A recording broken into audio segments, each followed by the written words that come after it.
देखिए, आज आदरणीय प्रधानमंत्री जी जैसे एक पेड़ में माँ के नाम, उसके साथ साथ पूरे देश में कल्प वृक्ष लगाने का काम आदरणीय प्रधानमंत्री जी भी कर रहे हैं।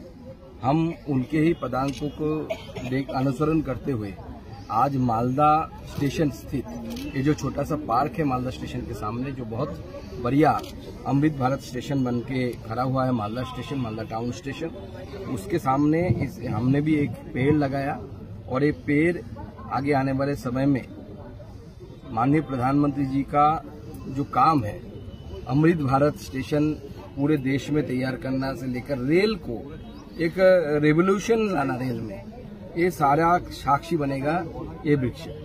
और जैसे आदरणीय प्रधानमंत्री जी एक पेड़ माँ के नाम के माध्यम से पूरे देश में लाखों की संख्या में पेड़ लगाए गए हैं और आदरणीय प्रधानमंत्री जी के निर्देशानुसार उनके मार्गदर्शन में इसके द्वारा पर्यावरण में भारी परिवर्तन आएगा। और एक पर्यावरण की काम आदरणीय प्रधानमंत्री जी ने जिस तरीके से अपनी माँ के साथ जोड़ा, हर व्यक्ति के लिए अपना माँ सबसे प्रिय होता है और माँ के साथ इस जोड़ने का महान काम आदरणीय प्रधानमंत्री जी ने किया है, हम उसको ही आगे बढ़ते। और आज जो प्रोग्राम देखिए, पश्चिम बंगाल में हर जगह में देवी मूर्ति के ऊपर हमला हो रहा है लास्ट कुछ सालों में, तो एक के बाद ऐसी घटनाएं घट रही है और तृणमूल की सरकार जब से आई है तब से घटना ज्यादा हो रही है। इसके निराकरण चाहिए और निराकरण तभी संभव है जब तृणमूल नामक जो सरकार चल रही है, जो जिहादी मानसिकता के लोगों की सरकार है, इस सरकार जब जाएगी तब चलेगी। आज का क्या प्रोग्राम है?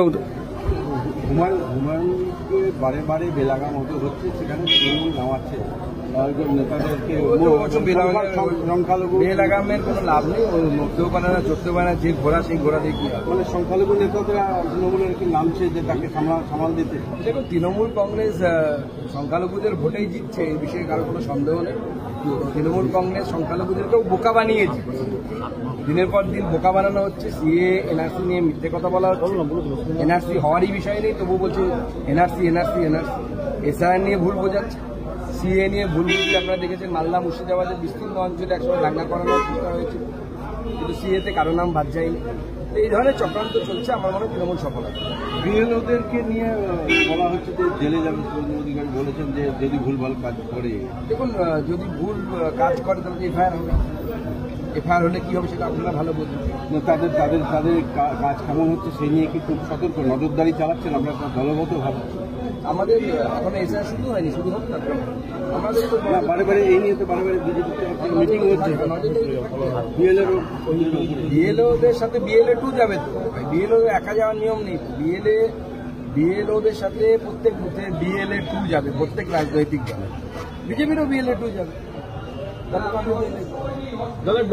গৌরবঙ্গ বিশ্ববিদ্যালয়ে একটা অচলাবস্থা চলছে, দ্বিতীয় সেমিস্টারের ছাত্ররা 5 মাস ধরে ভর্তি হতে পারছে না। এই বিশ্ববিদ্যালয়টা প্রথম থেকেই খুঁড়িয়ে খুঁড়িয়ে চলছে এবং বিশ্ববিদ্যালয়ের বিরুদ্ধে প্রচুর অনিয়ম, বেনিয়ম, দুর্নীতির অভিযোগ প্রথম থেকে। মূল কারণ হচ্ছে পার্মানেন্ট অফিসার নেই, বিভিন্ন অফিসার পোস্টে বিভিন্ন সময় অধ্যাপকদের বসানো হয় এবং পরে সেই অধ্যাপককেই সাসপেন্ড করা হয়। এটা একটা ভিসিএস সার্কেলে পরিণত হয়েছে গৌরবঙ্গ বিশ্ববিদ্যালয় এবং এর পেছনে মূল দায়ী হচ্ছে মালদা জেলার তৃণমূল কংগ্রেসের লিডারশিপের অত্যাধিক ইন্টারফারেন্স। বিশ্ববিদ্যালয় কি এটা বোঝার মতো ক্ষমতা তৃণমূল কংগ্রেসের খুব কম নেতার আছে যারা মালদাতে রাজনীতি করে। বেশিরভাগই বিশ্ববিদ্যালয়ের মুখ দেখেননি, আর দেখলে পরেও বিশ্ববিদ্যালয় কেমন হওয়া উচিত, তার দৃষ্টিভঙ্গি কি হওয়া উচিত, বিশ্ববিদ্যালয় কিভাবে কাজ করে সম্পর্কে কোনো আইডিয়াই নেই এদের। কাউন্সিলর যদি গিয়ে ওখানে মাথা ঘামায় তাহলে কি বিশ্ববিদ্যালয় চলে? বিশ্ববিদ্যালয় অনেক বড় মাপের জিনিস, এটা বোঝার মতো ক্ষমতা তৃণমূল কংগ্রেসের নেতাদের নেই। সেই জন্য এই জন্য হচ্ছে দূরদর্শিতার অভাব। বিশ্ববিদ্যালয় তো প্রথম থেকে ঢুকছে, আইসিইউতে আছে। কেন্দ্রীয় শিক্ষা দপ্তরের পক্ষ থেকে আপনারা কি তদন্ত করবেন? এই ব্যাপারে তদন্ত করার অধিকার নেই, আইন নেই, আইন না থাকলে আমি কোনো। তৃণমূল কাউন্সিলের কথা বললেন, সেখানে যেখানে ডাক্তারি পড়ুয়াদের হোক বা কিছু হোক বারবার এই ধরনের ঘটনা ঘটছে, সেখানে ইঞ্জিনিয়ারিং এর ছাত্রকে ধরে মারধর, বেধড়ক মারধর এবং বিজেপি করার জন্য তার বাবা। তৃণমূল কংগ্রেসের তরফ থেকে এটা হবে, এটাই স্বাভাবিক। তৃণমূল কংগ্রেস এমন একটু ধ্বংসাত্মক শক্তি, যেখানেই থাকবে সেখানে গিয়ে এই সমস্ত কিছু। অভিযোগ কৃষ্ণেন্দ্র নারায়ণ চৌধুরীর স্ত্রী কাকুলি চৌধুরীর বিরুদ্ধে কাউন্সিলর। নতুন কি আছে, অতি গুন্ডাই। বললো সবাই জানে, ওর ভয়ে কিষেন্দু বাড়িতে থাকতে পারে না, কিষেন্দু ঘুরে বেড়ায় এদিক ওদিক। মানে কাকুলি চৌধুরীর জন্য। হ্যাঁ, খবর নিন ভালো করে কোথায় কোথায় যায়, আমার কাছে তো খবর আছে।